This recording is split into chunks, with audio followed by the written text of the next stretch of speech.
the shock to secular media types.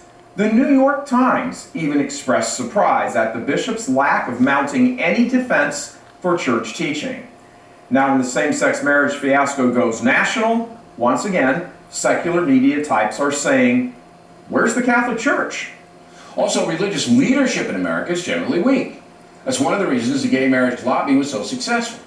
Few clerics would or could articulate their opposition in a meaningful way. Of course, there are exceptions, but the Catholic Church would provide no national cardinal, archbishop, or bishop to speak to the gay marriage matter. The Church of Nice apologists are constantly saying church militant is mean and not kind and sweet and lollipops because we say things like the bishops are not doing their job and the country is going to hell because of it, not to mention millions of Catholics as well. Not that most of the Church of Nice gives hell a second thought anyway, but that's kind of beside the point. And yet, here we have not one but two glaring examples, not from us, but from the secular media, saying the exact same thing because they are observing the exact same thing. And when the New York Times and Fox News both agree on something, and then they both agree with us here at Church Militant, then you know the end cannot be far away. Believe me, we tried to balance the reporting. We wanted to hear from them. We got nowhere with the Catholic leadership. The Catholic Church in America, as you know, is frightened, coming off the terrible battering it took in the priest pedophilia scandal. The ACLU and other anti-religious organizations know that. They sense weakness. What is it exactly that Fox News, the New York Times, and Church Militant are all on the same page about? That the U.S. bishops, as a collective, simply have become derelict in their duty.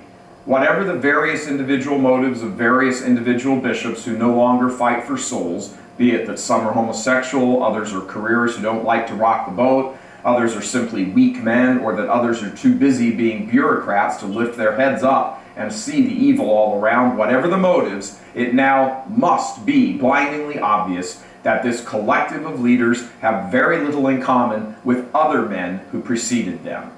Like, for example, Archbishop of New York John Hughes, who saw things from a very Catholic point of view.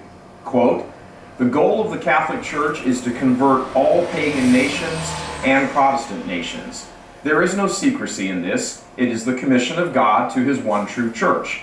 Everyone should know that we have for our mission to convert the world, including the inhabitants of the United States, the people of the cities, the peoples of the country, the officers of the Navy and the Marines, the commanders of the Army, the legislature, the Senate, the cabinet, the president, and all."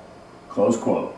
Hughes was the first Archbishop of New York from 1842 until 1864. My, how times have changed.